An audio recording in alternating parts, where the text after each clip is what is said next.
کہ اب ساتھ ہی اللہ تبارک و تعالیٰ فرما دیتے ہیں کہ والدین کو جو ہے ان کے ساتھ حسن سلوک سے تو پیش آنا ہے اور ان کا شکر بھی ادا کرتے رہنا ہے، لیکن اگر والدین کیا کریں کہ اگر وہ تم پر دباؤ ڈالیں گے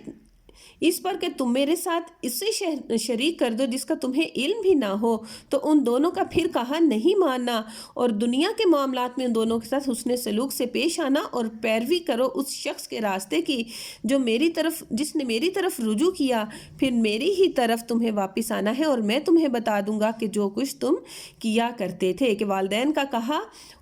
ماننا ہے، سارا ماننا ہے، حسن سلوک سے پیش بھی آنا ہے، لیکن جہاں پر اللہ تبارک و تعالیٰ کے ساتھ شرکت کا معاملہ پیش آ جائے، اگر وہ کسی ایسی چیز کو اللہ کے ساتھ شریک ٹھہرانے کی بات کر دیں جس کے بارے میں انسان کو کوئی علم نہیں، تو پھر اللہ فرماتے ہیں کہ پھر ان کی اس میں پیروی نہیں کرنا، اس بات میں ان کا کہنا نہیں ماننا، لیکن یہ بھی نہیں کہ ان کا کہنا نہیں ماننا تو ان کے ساتھ کوئی بدتمیزی یا برا سلوک کرنا ہے، دنیا کے معاملات میں ان کے ساتھ حسن سلوک سے ہی پیش آنا ہے، بس اب ان کا یہ والا کہنا شرک بنانے والا کہا نہیں ماننا اور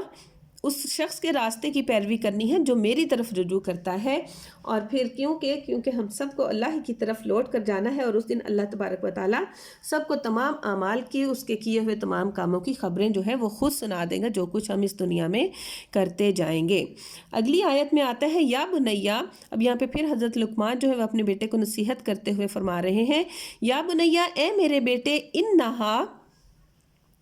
بے شک، ان تکو اگر ہو،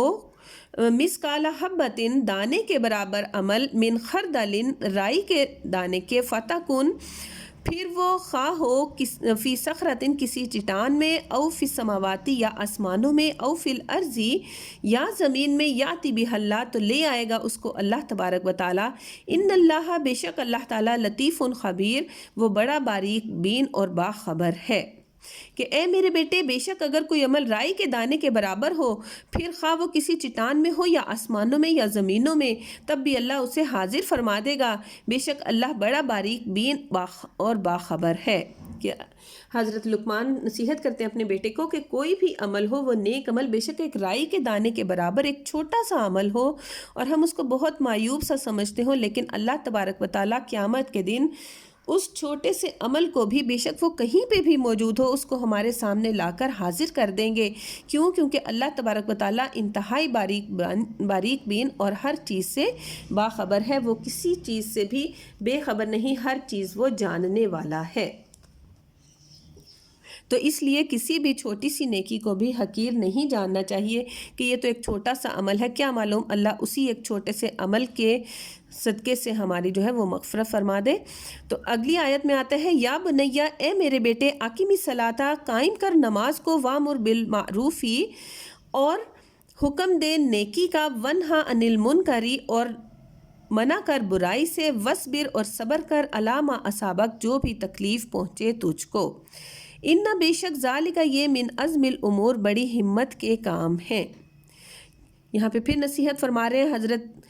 لقمان کہ اے میرے بیٹے، نماز قائم کرو۔ اب نصیحتیں دیکھیں کہ سب سے پہلی نماز قائم کرو، پھر نیکی کا حکم دو، ونہا عن المنکر اور پھر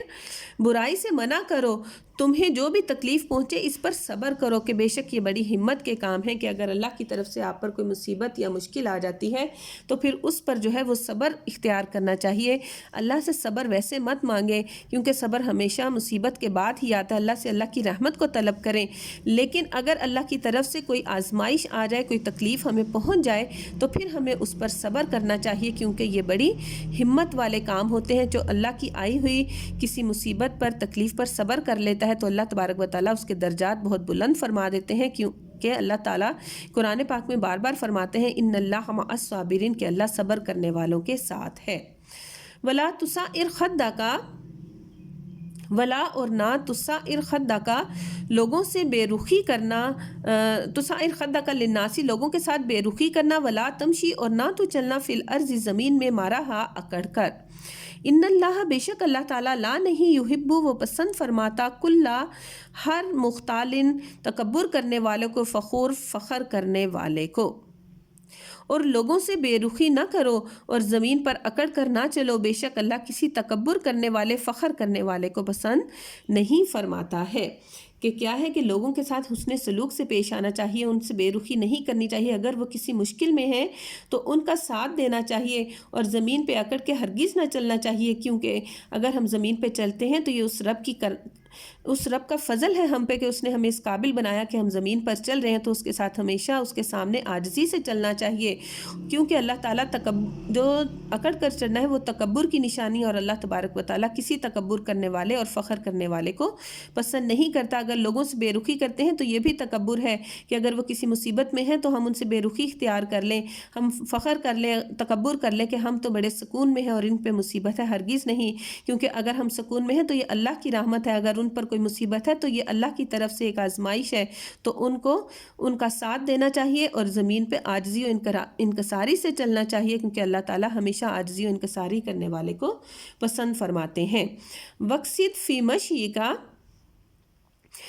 وقصد اور میانہ رفی اختیار کرو فی مشی کا، اپنی چال میں، وغضض من صوتک اور آہستہ رکھو اپنی آواز کو، ان نہ بے شک انکر الاصواتی سب سے بری آوازوں میں سے، لصوت الحمیر البتہ آواز ہے الحمیر گدھے کی،